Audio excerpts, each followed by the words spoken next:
Welcome.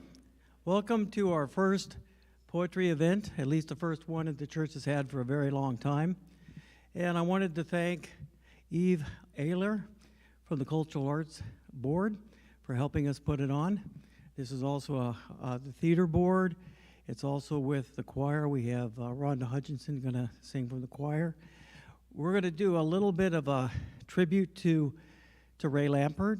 He was considered by many our poet laureate and pastor, and we really liked him. And I do have his book here. I'll put out in the lobby if anybody wants to take a look at it. At the end of the program, we will have a reception down in the fireside room.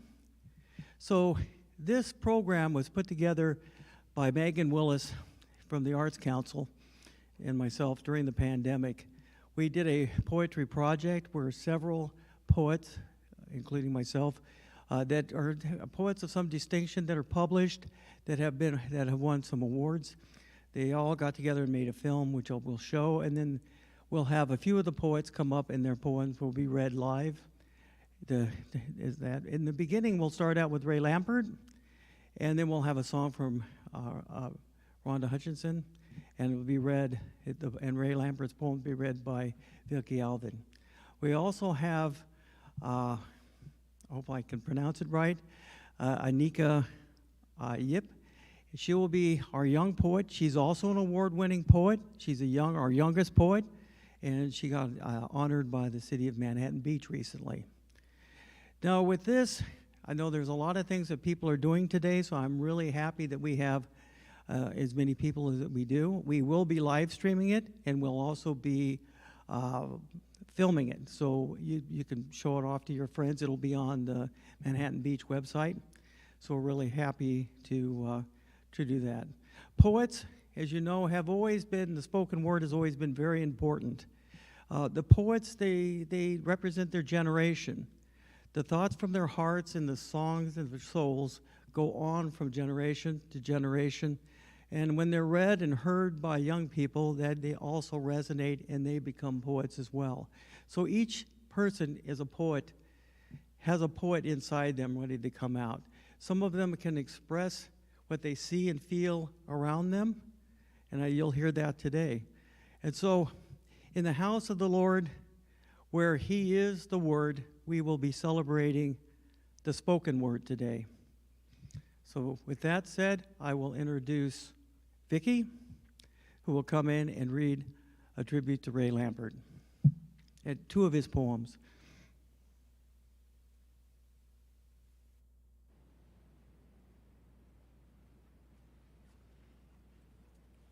As many of you know, Ray and Terry Lampert were blessed with a 20-year marriage.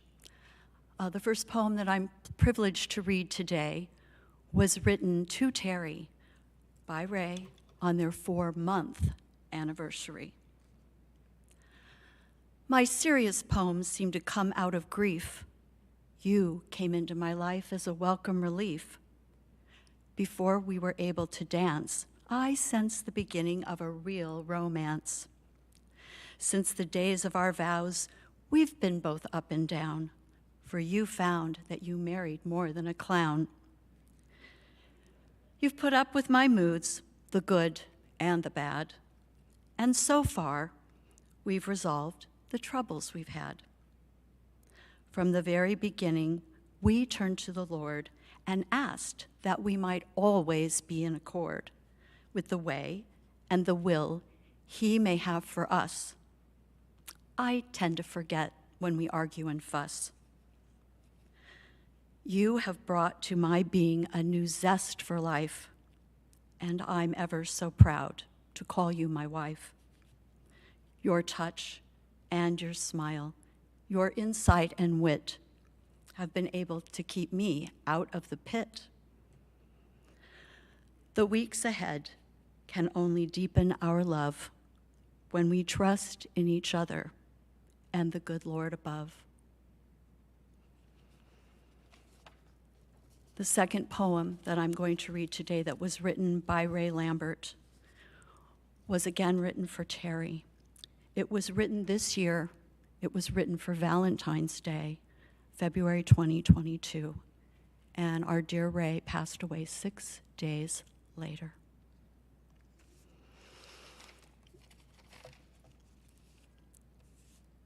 So, how do you begin to write a poem of love for someone that you've loved for so long? You pick up a pen and a blank piece of paper and consider how she has loved you through all of your gladness and your tears. I have been so richly blessed by having her here beside me at this time in my life, and look back with joy and thanksgiving at the moment in which she would become my wife. It has not always been the smoothest of waters on which our ship has sailed, but with the grace of God and the faith from within, our course has somehow prevailed. I am so grateful for the many things she does for me without my even asking, and her creativity in taking on the smallest things while I'm just resting or basking. On this day, no doubt created by Hallmark or some similar company in Kansas City, I say again how much I love you, although that's neither original nor witty.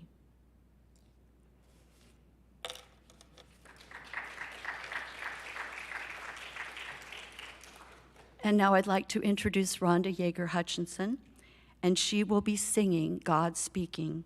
Her accompanist today is Richard Jones.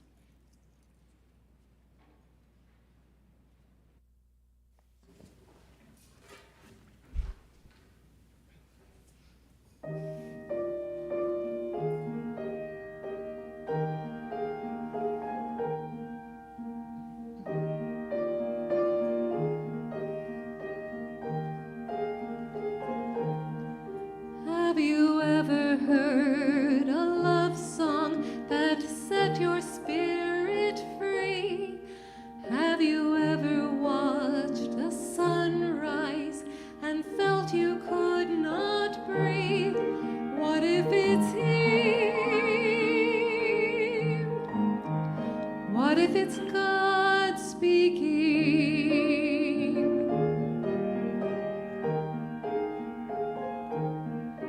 Have you ever cried a tear that you could not explain? Have you ever met a stranger who already knew your name? What if it's here? What if it's God speaking?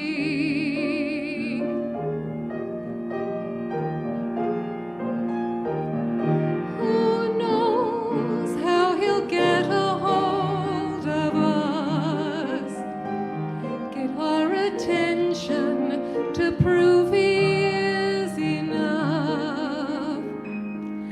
He'll do and he'll use whatever he wants to tell us, I love you.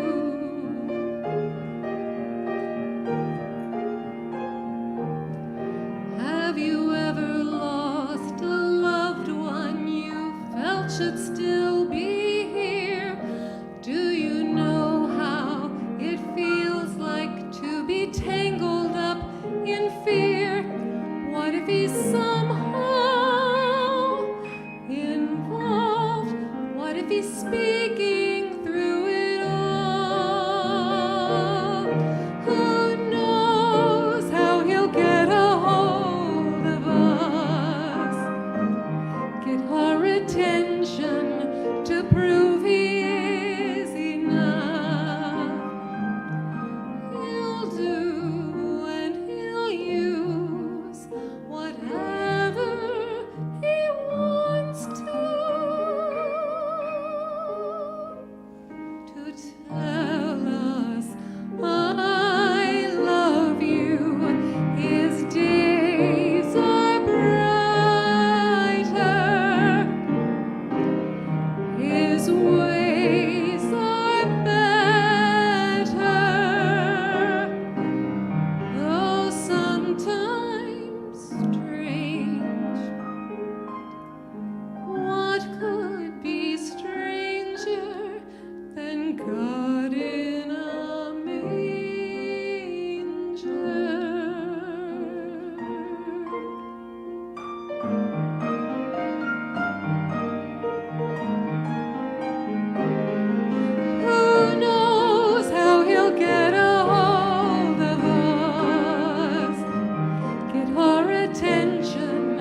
prove he is enough.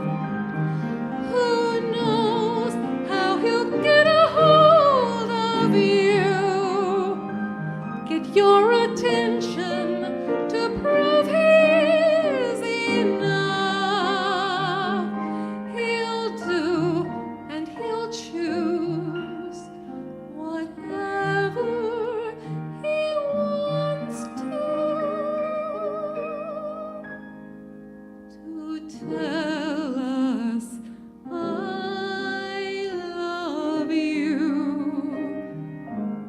God is speaking. I love you.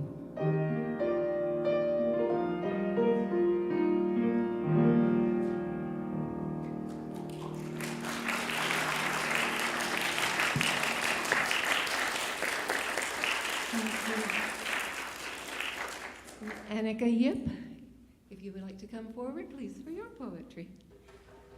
Thank you so much.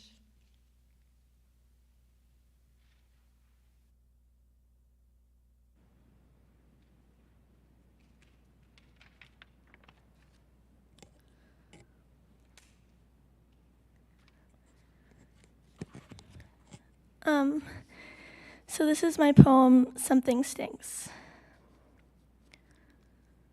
Something stinks, like rotten eggs in Sulphur Springs, deep beneath the floorboards with a sound like crunching bones. It smells like tailor-made shorts, shrunk in the wash, and the pages of my favorite book in shreds. Something reeks, like apples baked too long in the sun and an alarm clock set too early. I am afraid of the sun. I am afraid of mirrors and cameras and hospital lights. I am afraid the rotting floorboards we walk on will break and send us tumbling down into the stench below. Thank you.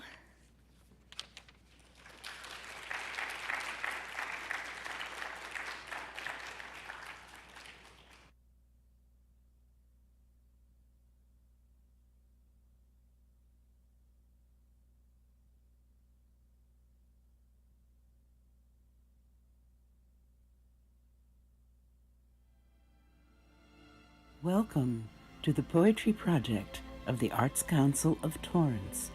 My name is Megan Willis.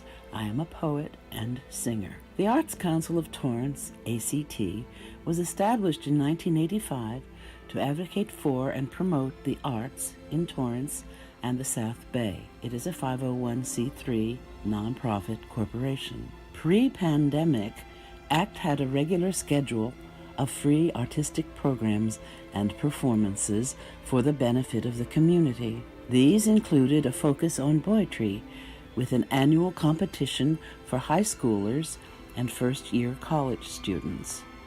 In addition, poetry readings by established poets were held throughout the year. We have been unable to perform these in-person events due to the CDC restrictions.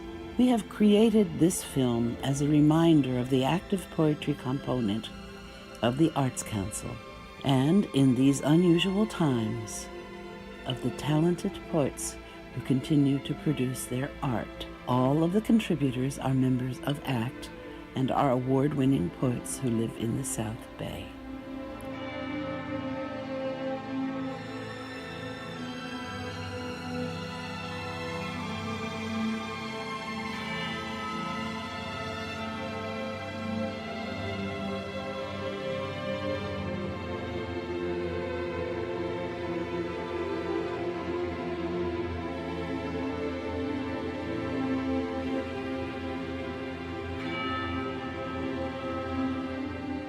Please enjoy the beauty and range of the spoken word.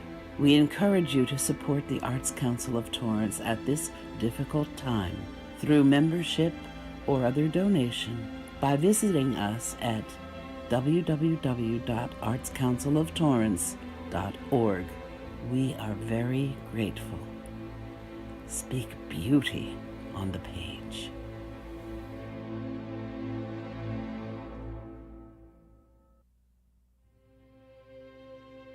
Karen Basulis was born and raised in Watsonville, California, and has lived in Southern California for many years. She earned a BA in music from Cal State Long Beach and a master's degree in systems management from USC. She is a published poet and has come back to poetry and singing after retiring from a long career in project and contracts management, mostly in the aerospace industry. Karen has sung with Los Cancioneros Master Chorale in Torrance for several years, having served as its president for 2 years and currently serving on the board of directors as development director. She has performed with LCMC at Carnegie Hall, in Canada, and in Vienna. She was the first prize winner of the Arts Council of Torrance 2018 poetry competition.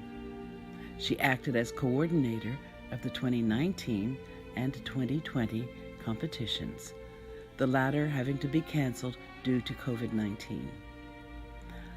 Karen lives in San Pedro with Al, her husband of 28 years, and 2 semi-feral cats.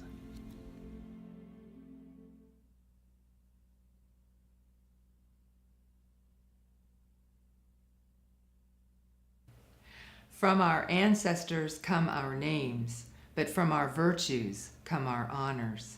Latin proverb. I got Karen'd today, my friend's post read, and I cringed. My beautiful, talented, brilliant friend targeted just because she is Asian.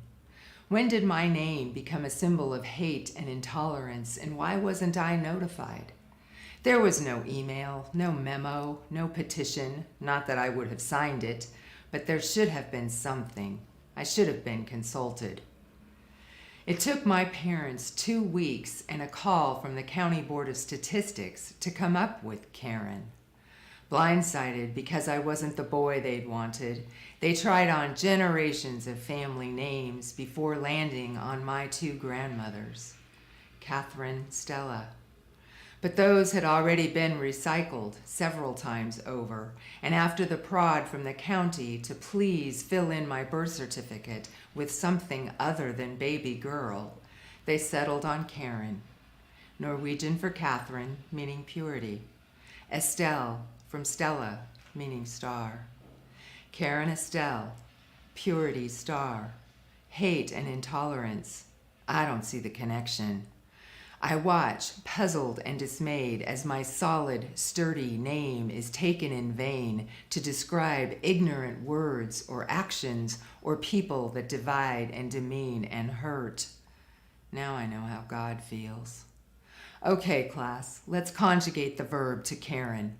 I, Karen, you, Karen, he, she, or it, Karens. I do not Karen. I do not dare Karen. No Karen would ever consciously Karen.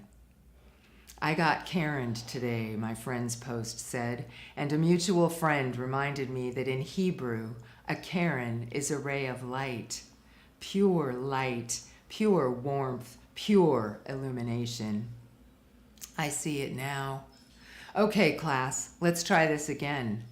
I got Karen'd today, my friend's post says, but this time she does not hurt, and I do not cringe, but instead we bask in the warmth of the purest light that shines from us all.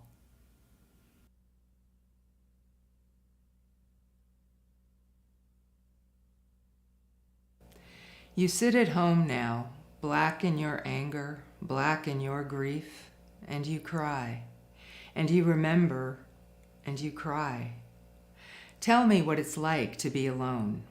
I don't know. I lost only a father. But you lost a lover, a protector, a friend. You lost everything. So tell me how a memory can't warm a bed or pay the bills or bring you flowers. Show me the old blue truck with his living declared on the bumper, apples for health. Open the medicine chest and breathe in the scent of old spice that still lingers. Feed me his favorite Sunday dinner, roast pork and your award-winning apple pie, and the bread from the recipe that still sits on the spice shelf, the last one he asked you to try.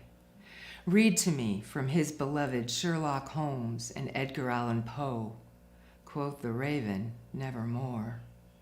Run your fingers over the coarseness of his World War II uniform, still holding pride of place in the closet, and tell me again how much you hate carving your own turkey and being called a single parent. Widow mother, black in your anger, black in your grief, help me understand.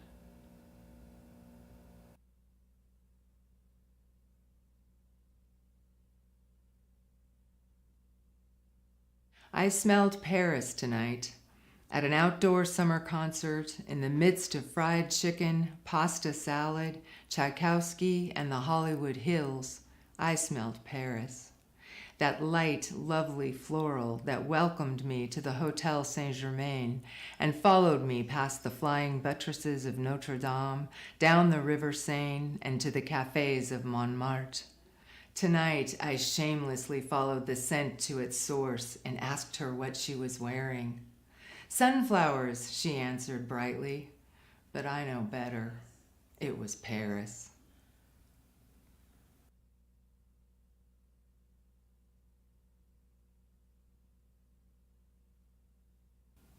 She sits on the bench at the bus stop on the corner, clothes tattered, face streaked with dirt and tear dust.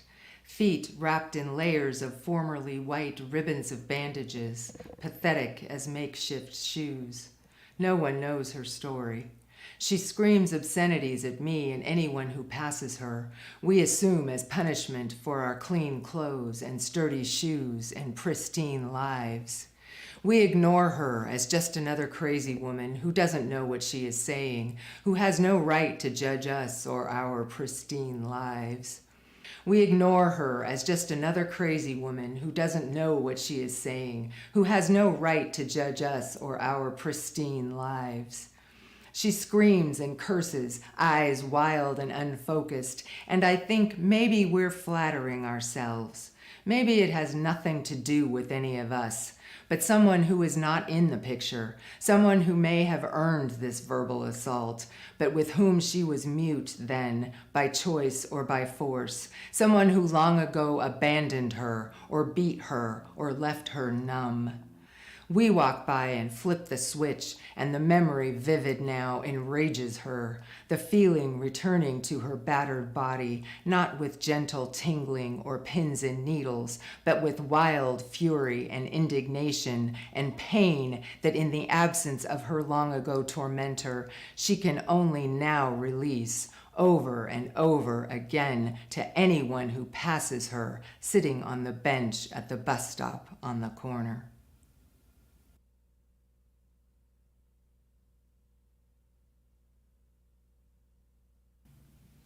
You cleaned me out again.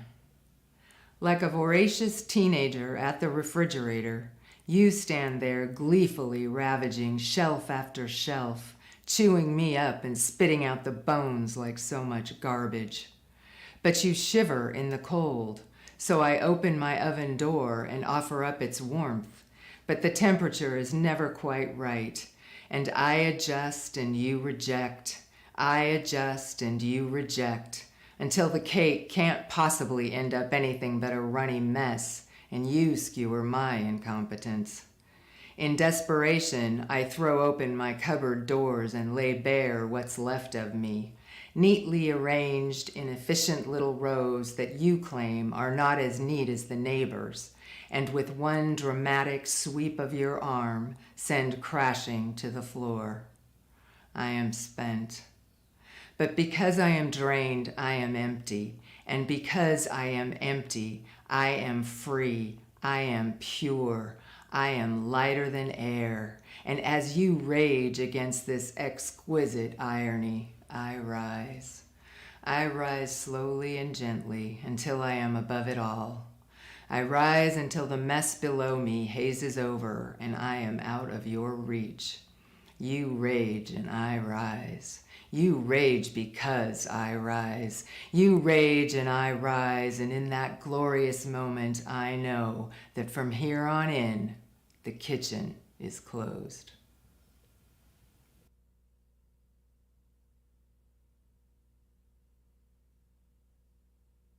For Laura, 2 years later. Another Saturday night babysitting the three of you, my sweet cousins, Laura, Tracy, and Michael, like one word to me. I didn't date or drink or party in high school. I preferred the three of you most weekends, my personal Holy Trinity, who would bring me the closest to a mother that I would ever be. Tonight we were baking cookies, and the flour or the sugar or the baking powder, I really don't remember which, slipped through my fingers and splattered the floor with white powder. I rolled my eyes and muttered, "I'm such a Butterfingers." You and your sister giggled and giggled as little girls do. Michael was too little to understand. And from then on, I was Butterfingers. I am Butterfingers.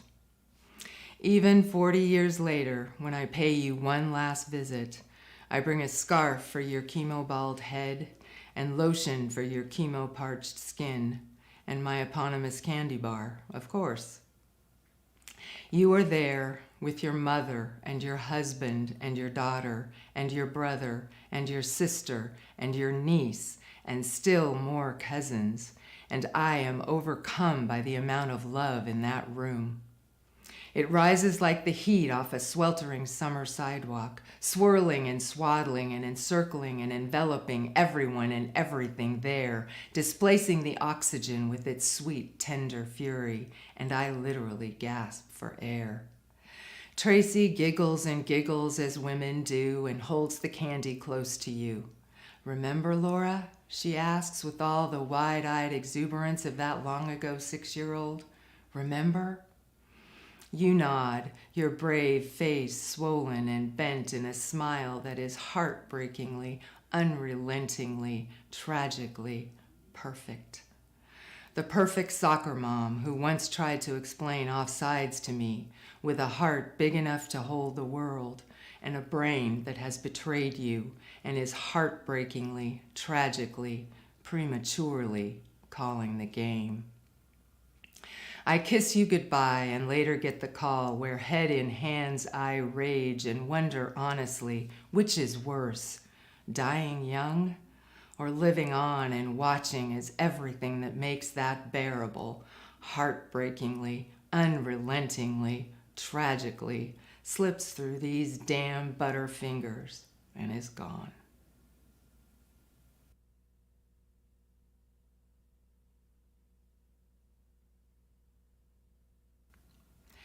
The daily walk along the marina, a brief escape from sheltering in place. Heads covered in hats to shield us from the sun, faces covered in masks to shield us from the plague, but nothing to shield us from his news this morning. It's likely cancer. He walks ahead of me, looking into the water, and turns suddenly, pointing. "Look, a Garibaldi!" His delight genuine, childlike, exuberant. And I remember one of his favorite stories from his scuba days, when the bright orange creatures would surround him, anxiously fish-kissing his diving mask, while he carved up a succulent sea urchin for their dinner. And how he twists popular song lyrics to insert the word fish where it doesn't belong and where it makes no sense, singing them out at the top of his lungs, just to see me laugh. We look over the railing for his Garibaldi, but it has swum away. My eyes bore into the water, willing it to reappear for him, but it is gone. He sighs and keeps walking. He is my world. Is a single fish too much to ask?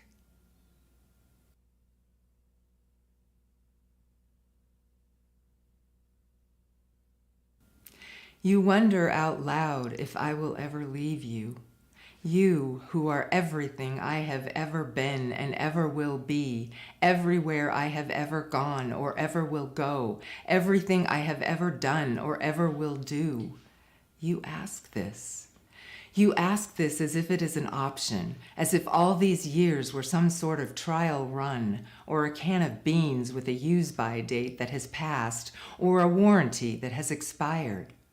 You ask this. I see my reflection in your eyes. All that is there is you and me and us and ours, and in those eyes I see the proof that you are missing. Look closer, my love. Your fingerprints are everywhere.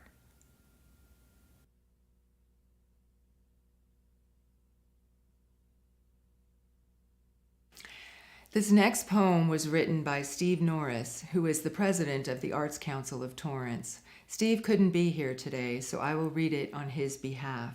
It is called The Chair Along the Road. Looking out my window, I see that chair. Oh, that chair, red, brown, wooden, handmade chair. Why is it sitting on the curb? I have seen other chairs out before, chairs along the road discarded, but this one, why is it going to face the coming storm?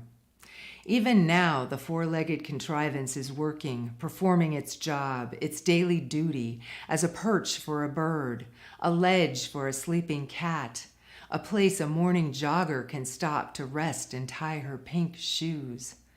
This piece of furniture, it had a home. It was loved, used. It was created by the man who used it and cherished it. The chair was there at his table for every holiday celebration, evening meals, and yes, even tax time. A place he sat to play cards with friends, family, and me. He pondered and made his plans sitting on it. The man sat on the chair and read the newspaper, wrote letters, looked out the window at the people passing parade. He wrote stories, poems, songs for his wife. That was his writing chair, Red, as he called it. They were a team. He would talk aloud to Red, that chair, that four-legged handmade contrivance, a most useful thing. Now Red is baking in the hot midday sun, subject to the weather and the coming storm.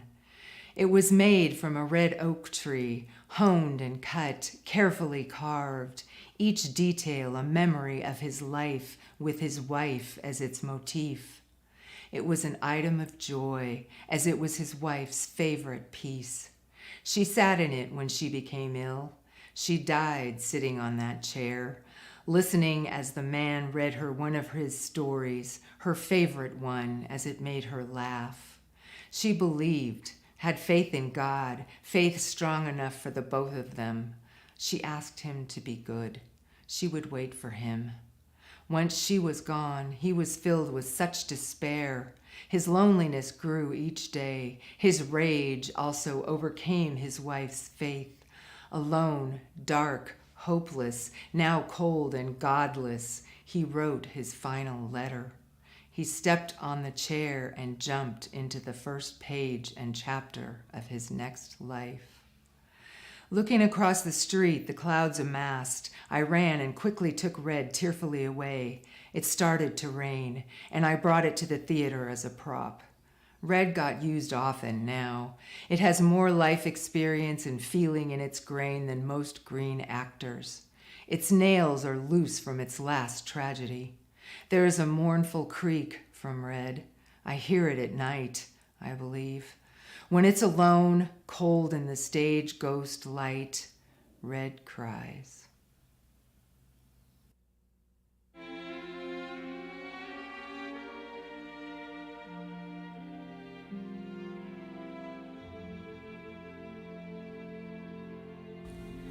Gay Hubbard Durward is a fourth-generation Californian who was accidentally born in Seattle.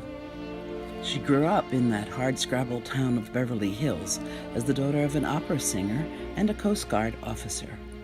After graduation from Beverly Hills High School, she earned a BA in theater arts from UCLA. Gay has sung with Los Cancioneros Master Chorale for 30 years and is a founding member of Pennyroyal Players, both of which are award-winning exponents of the arts. She has the privilege of teaching artistic techniques to people with special needs. She is the winner of the first annual Shakespeare Award for Poetry, awarded by the Torrance Performing Arts Consortium and the Arts Council of Torrance's first poetry competition in 2018. Gay believes that poetry, when read aloud, has the quality of a fine musical composition.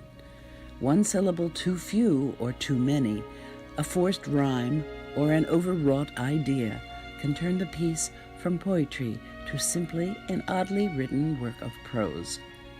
She has been married to Don Durward for 53 and a half years and has 2 remarkable sons and 5 spectacular grandchildren.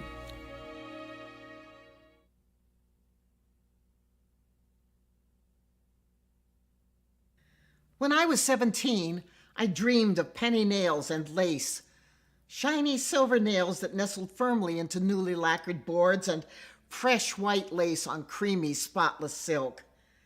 I dreamed of crisp white paper in whose folds were words of love from my new beau, a letter soon to be tied in bright pink ribbon with 2 sharp-cut ends.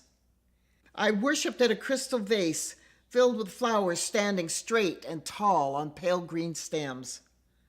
I lived in glossy lips and hair, with smooth, straight toes and carefully considered clothes reflected from the latest magazines and then discarded as the seasons changed.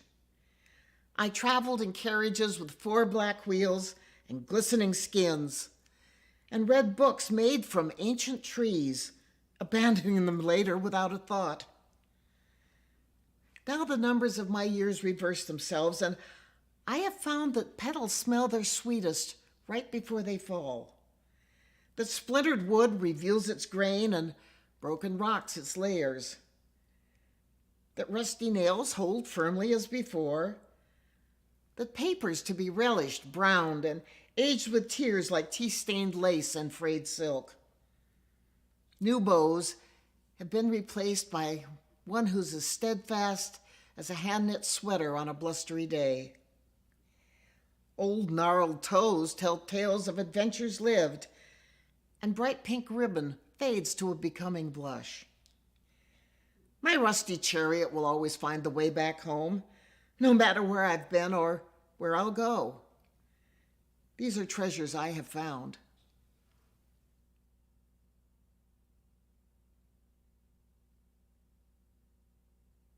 Hey, you up there, enough already. You've thrown it all at us: fire, flood, famine, earthquake, and killer bees. You've even thrown in a couple of really good plagues just to get our attention. Okay, so you miss sending frogs. Well, pin a rose on your nose. And why? To keep us humble?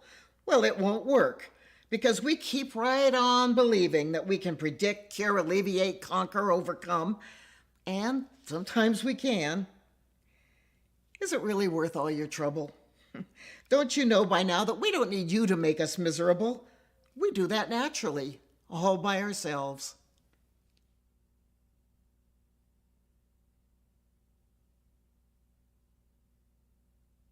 Today, I stood looking at the sky above my home and watched the clouds scudding across it like the fluffs of flour which flew from my mother's hands when she was baking. They swooped across a backdrop of finely polished bluish green with specks of gold, like the Kingman turquoise glowing on the placid hand of that Navajo shaman whom I met just weeks ago under a phoenix sky.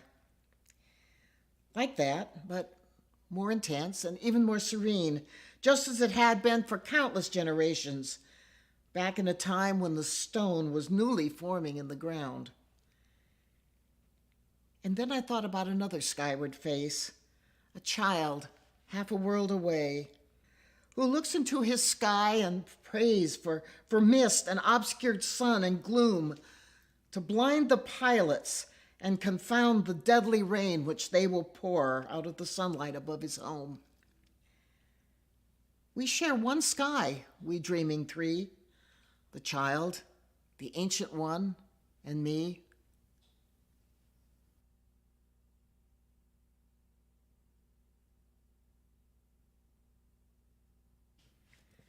There is a Christmas every day in my heart. It has no cathedral, no leaded glass crackled on the outside with frosted webs and hazy on the inside from the warm breath of singing children. There is no spicy scent of pine, no scarlet flash of berries, no priests in gilded robes, no Gothic chanting, no fragrant, ghostly wisps of snuffed-out bayberry wicks, no chalice, no paten, no sonorous pipes echoing into the streets where sodden-booted celebrants greet strangers as friends and friends as family.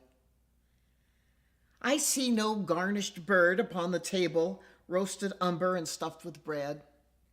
No errant strands of tinsel glimmering in the rug to amuse the cat.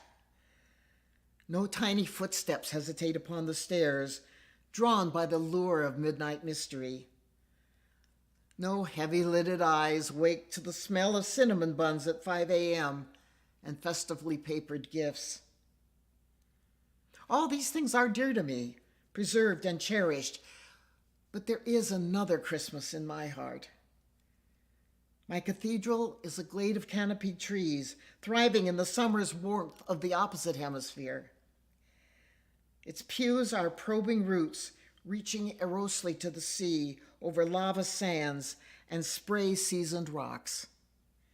We sit, wrapped, quiet and alone, or so we think, until 100 creatures' voices exult through the wilderness, each with their own song, their own psalm, their own inflection, the traditions of 10 million years resounding around us.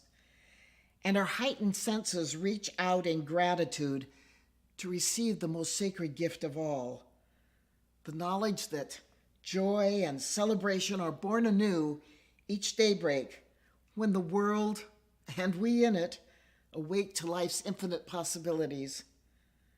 This is the Christmas in my heart. This is the jubilation in my soul.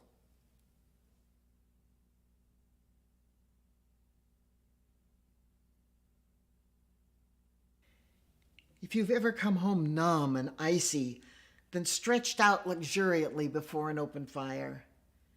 If you've ever sweated in the glaring, savage sun, then watched it fade to fuchsia over a pewter sea. If you've ever been half starved and then been welcomed by the smell of baking biscuits, sage, and cloves, then you know how it felt to fall in love with you. If you've ever seen a child on Christmas Day who runs to find the wonders on the tree, if you've ever watched a fox cub venture out for his first steps on piney, rocky soil, if you've ever danced barefoot in the grass after the first summer rain, then you know how it felt to marry you. If you've ever stood on a craggy bluff and let an errant wave drench you with its spray, if you've ever fondled a precious antique and absorbed the echoes of its storied past, if you've ever looked in awe, in wonder, at the span and breadth of all the heavens and the stars, then you know how it feels to love you still, and with the passage of the years, to love you more than ever, every day.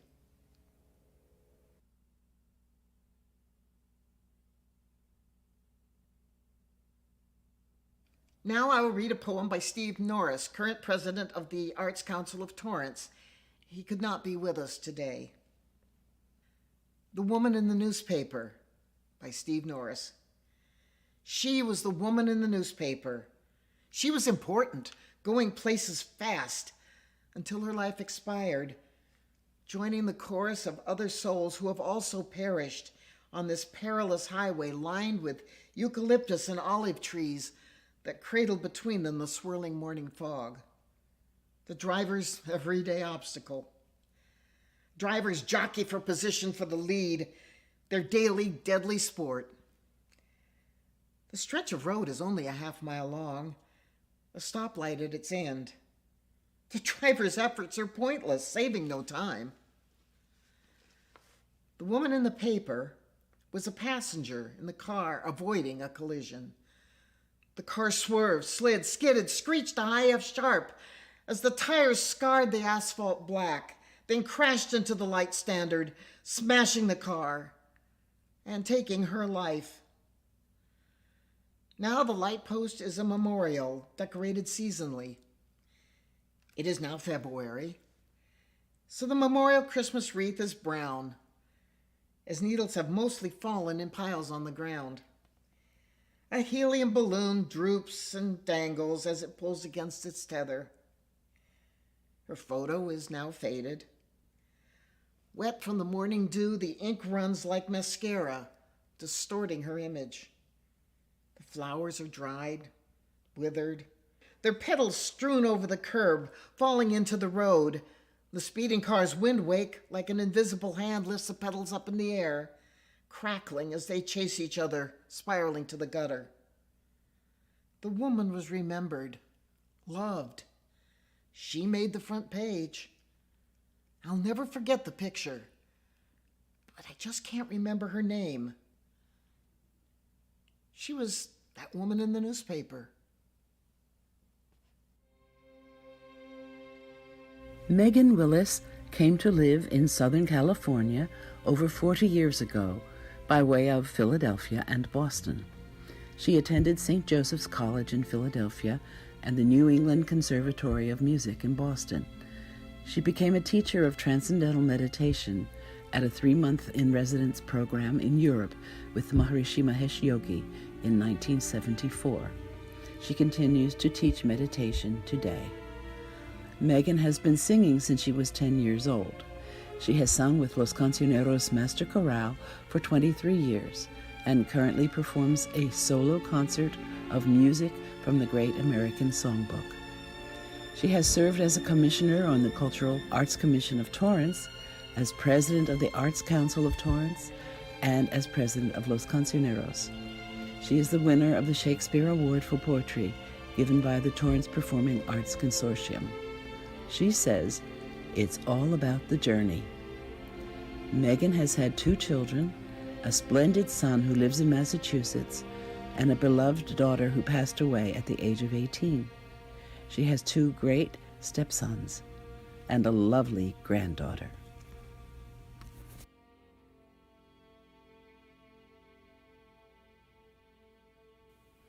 It's a grinding business, this searching for the perfect voice. Since there is still the dust of Delhi in the throat, and the sands of long-forgotten beaches silts the sounds and sandals. Voice is jealous of the silences of forests and the caws of crows. Voice wants to be heard, but only at its most refined and powerful. Some say it's just a point of view, a rather irrelevant, quixotic stance. Nothing bold or wonderful. How hard is it, after all, simply to speak, or to sing, or make poems? Not as hard as putting laughter into a bottle. Maybe easy as the breaking of an egg. See how the caramel words loll about in the mouth. But they are fickle as fireflies.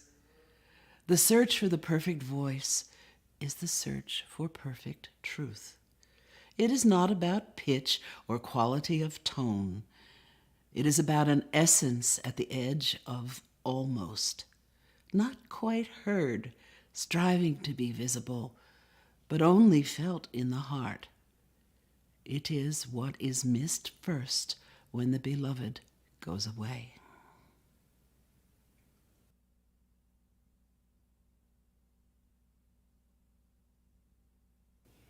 We sat on evening porches, listening for the voices of our ancestors. We heard the tribal echoes glide across the still, gaunt prairies. We listened harder for their meaning, so we could repair the souls of the people. Hiroshima came and went. Cyberspace was born, an imperfect kid. We strained our ears and hearts. Our attention never wavered. Then a great fatigue came upon us as we sat on the porches and verandas, the stoops, the porticos. we slept. We never did learn how to repair the souls of the people. But one day we awoke with new vigor, and we did hear the voice inside that whispered of love and beauty. So we gave them that instead.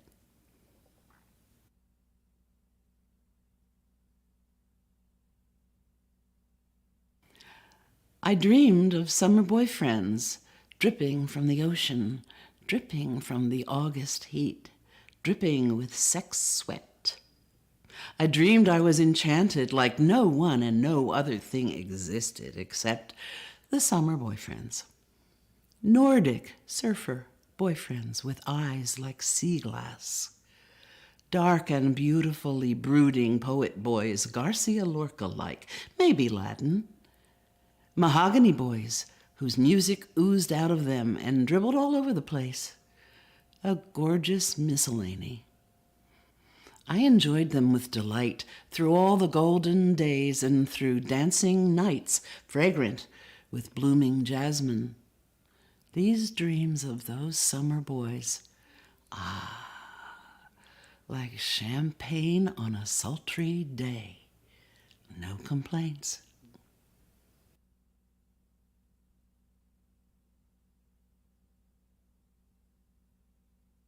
Beyond the scrim where reality toys with fantasy, a mouth-wateringly seductive couple dances the tango. Covered in black, good black couture, one sleekly suited, the other richly gowned, they move with precise technique, foot flicks swift and intentional. They had danced this dance before in the lamplight of a street corner. But this was no ordinary sequel. For these women, it was the elegant prelude to their marriage. Today, the face of the big white mansion had blushed rainbow colors as the High Court made marriage equality the law of the land. Splendid. Seriously, splendid.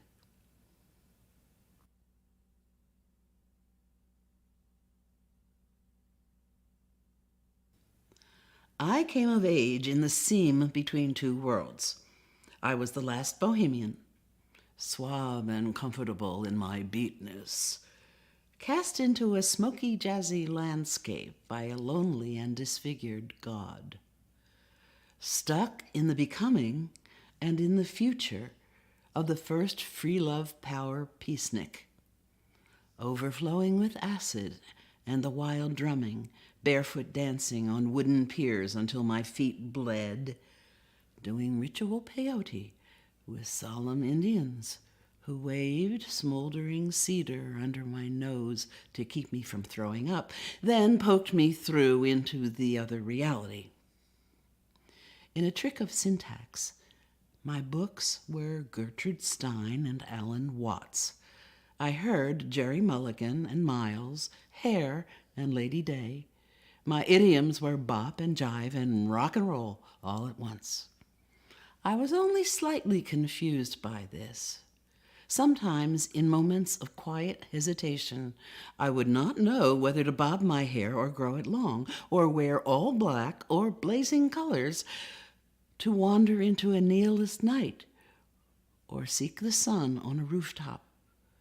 The Tao ignited the eternal sky, and I am grateful for the youth that tore me from one paradigm to another to now, where the world changes by the hour and new searches for old mysteries begin all over, urgent and peaceful.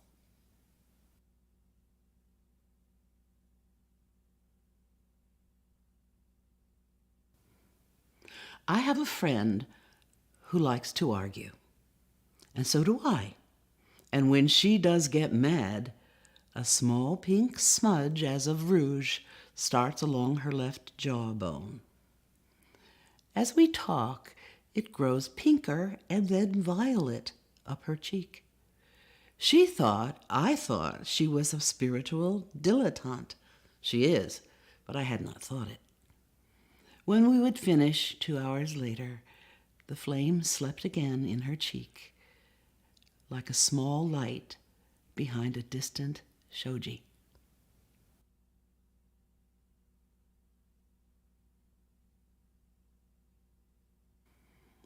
In my house, when early morning windows start to light up, the furniture talks crisply, cracking wisecracks, creaking, brays the room awake. TV stands and standing lamps, wall units, kitchen tables, but not upholstered chairs or sofas. I think they're too sedate. Conspire with 7 kinds of birds chirping, cooing, cawing in the yard, with trucks and distant freight train clanks, a dog with 2 sharp ruffs, a telephone that rings in someone else's house, the thump in the driveway when the Times gets tossed, all clamoring for my attention. They are all in it together, a plot to drag the sun up out of slumber, with Orpheus, the black one, on lead guitar. I intend to understand this. Get a grant, do a study, write a paper, find out why and how I get this mighty wake-up call from dressers, armoires, and the rest, without the slightest of requests. Makes for maddening mornings if you don't like modern music.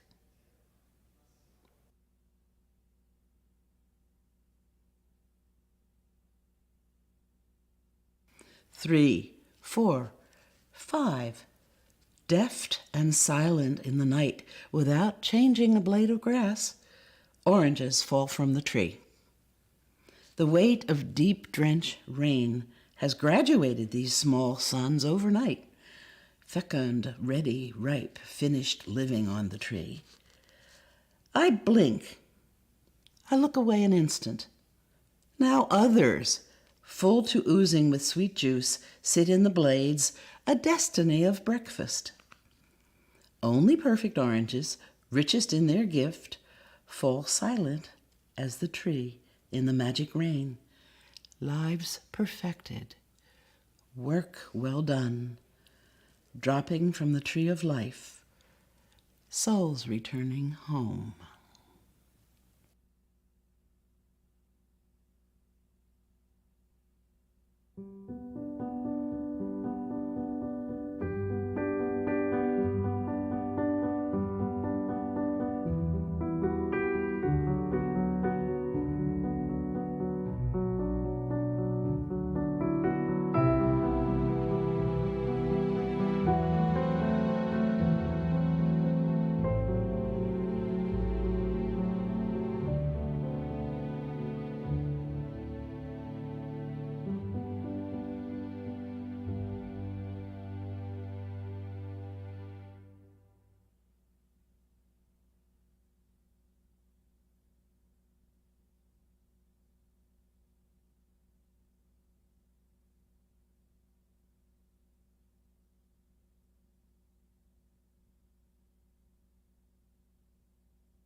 Thank you, everyone. I'm Karen Basoulis, and I'm going to read 2 newer poems today.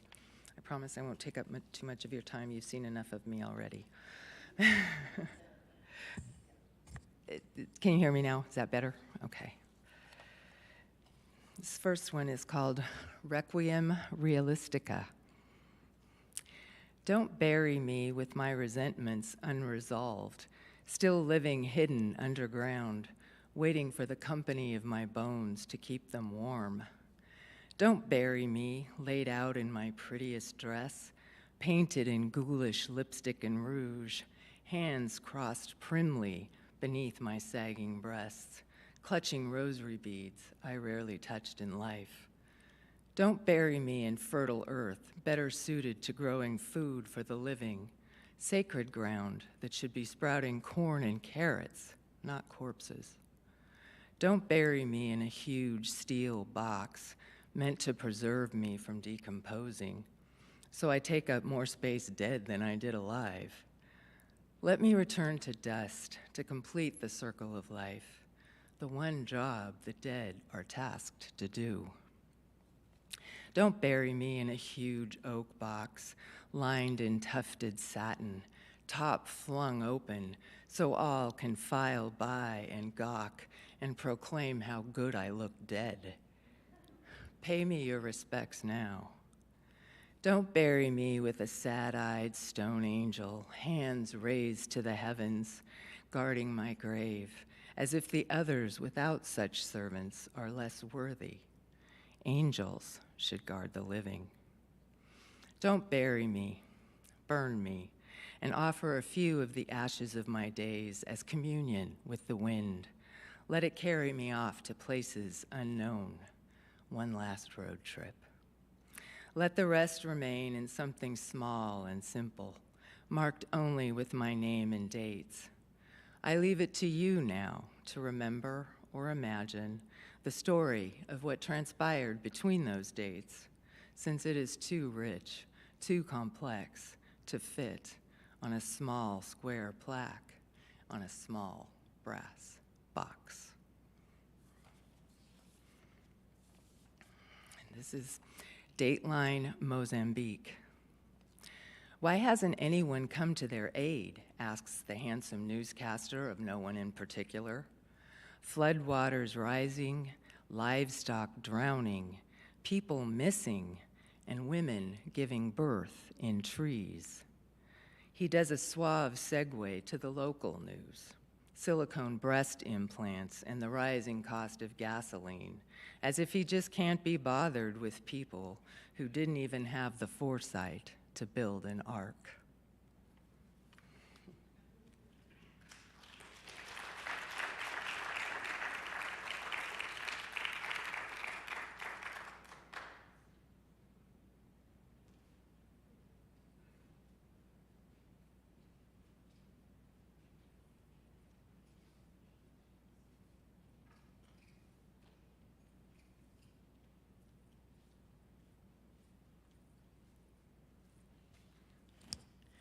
Hello, my name is Gay Durward. You just met Megan Willis on the film, and I just wanted to say a couple words about her. We were delighted when Megan and Karen and I, all singing in Los Cancioneros Master Chorale, discovered that we were all poetry freaks and that we made our attempts at writing poetry.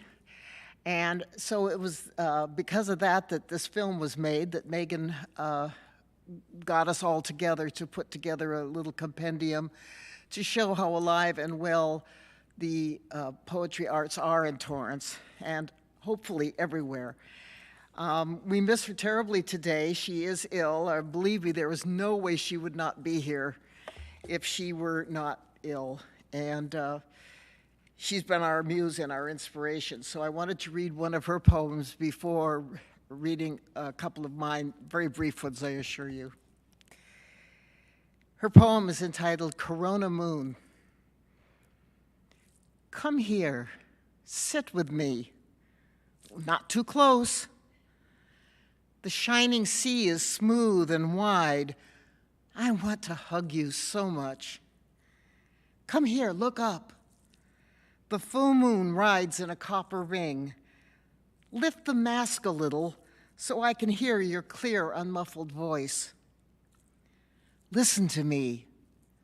This full moon is called Buddha's light, the promising moon, the amber crown, the corona moon. We can't sing yet, but we can hum. We can dance. Come over next to me. Joyful and unruly music will erupt at any moment. It will not, cannot be contained. It simmers in every heart. So we wait, patiently, hopefully, here in the weeds, through months of reckoning, tattered smocks on our weary bodies, egos shivering, hyper-vigilant to even the faintest suggestion of a cure. We do not despair. We sing the poetry of life, lotus seated in the inner space where we become our own healers, our own mentors, until it is defeated and the world comes back to life. Come here, my love, and sit with me by the shining sea, and let us plan our whole tomorrow as the serum anoints our body and restores our dreams.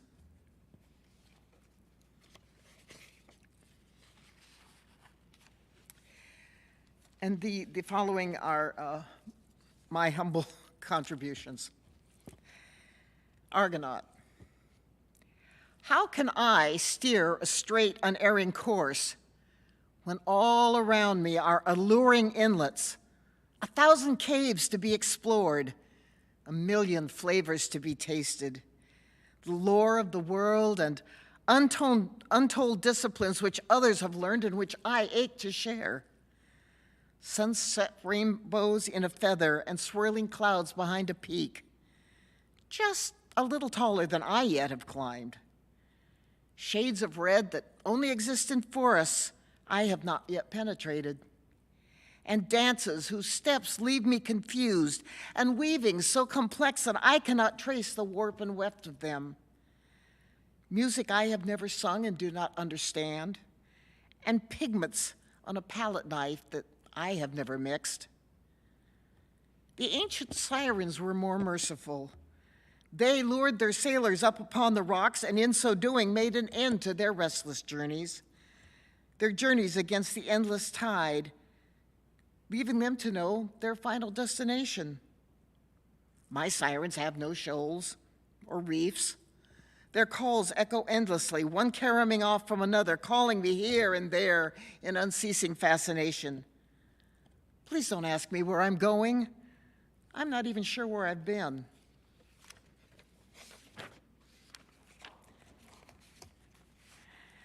This is called $40,000 for that. My 5-year-old could do that.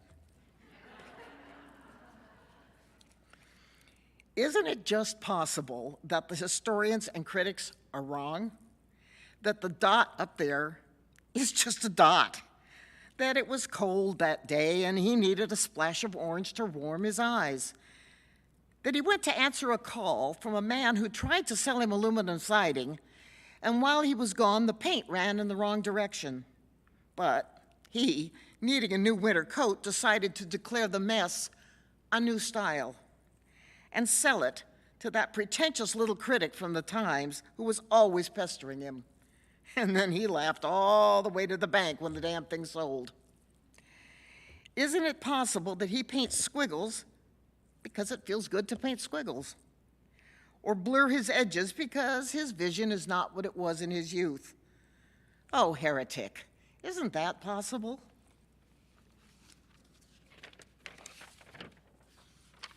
Punctuation. My greatest fear is that I will leave this world without making some positive impact on it, worthy of a footnote on some page of human history. If I cannot be a star, then I want to at least be an asterisk.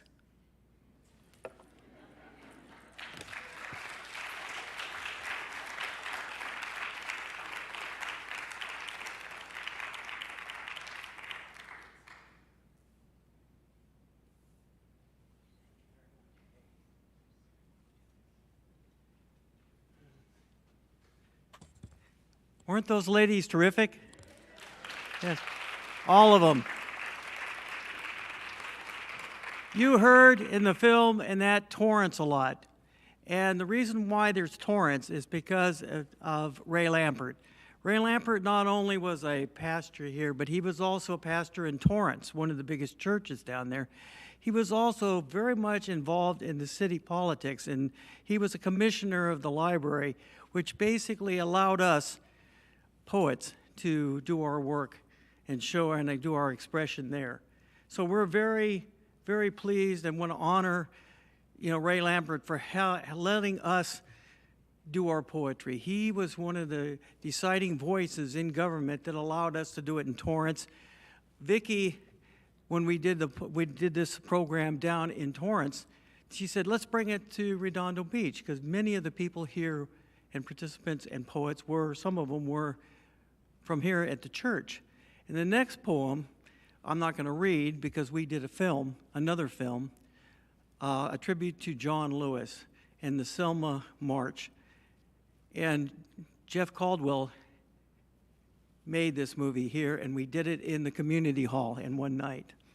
So it's my poem, but it's Jeff's tremendous cinematography. And we can do more and more of these poetry things here if you'd like to do them. We could do it with the youth. We're very happy to have our youth poets. And there's a lot more of them. During the Christmas program, we had several poets. So it's one of the things that we could grow here if everybody would like to see that happen. So with that said, I would like to show the last poem and end the program, reminding everybody that we're going to have refreshments down in the fireside room. So please come and meet some of the poets. And with that, we'll roll the film.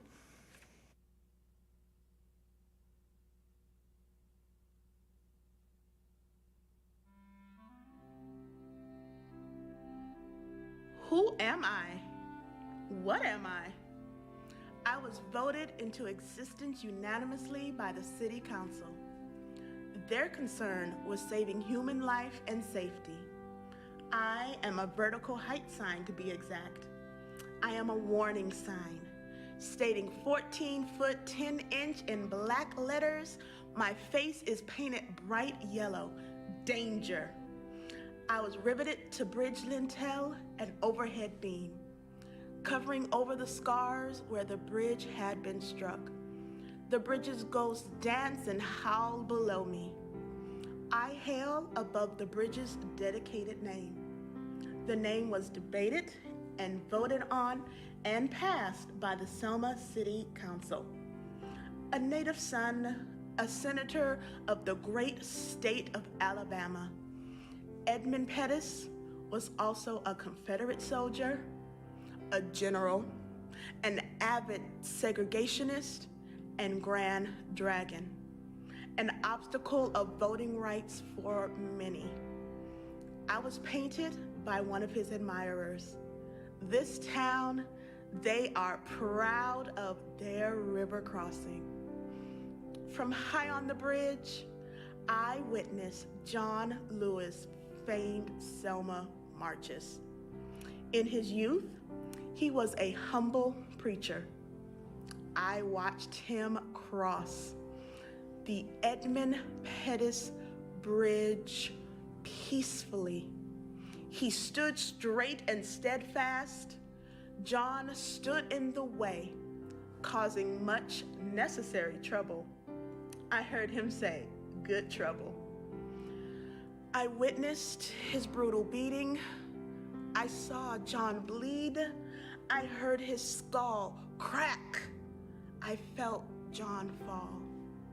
And when the smoke cleared, and when he healed from this struggle, John returned to the bridge and crossed it victoriously with voting rights won. He slew the dragon. He returned every year since, older, wiser, to celebrate, to remember, and to thank God. John gave me a sign, a hailing wave. Remembering, John lightly rubbed his old scar on his forehead. This year, he returned for the last time. It had stormed and rained days earlier, but today, the Alabama River flows peacefully. The crickets serenade. A gentle breeze blows the rose petals along his path. John crossed again, stopping mid-bridge. His caisson draped in the American flag he so loved. As John passed under me, the morning dew ran off my yellow face like tears to meet his casket. This was my solemn salute and last farewell. I will communicate to whomever cares to understand. Put this great American, John Lewis's name above freedom's symbolic impediment, John's obstacle. Edmund Pettus Bridge with its long outdated values. And above mine, I'm just a sign. So write, inscribe John Lewis crossed here as a new warning sign against oppression, prejudice, and hatred. And as a gentle reminder to be kind and that we are all created by God, equal and free.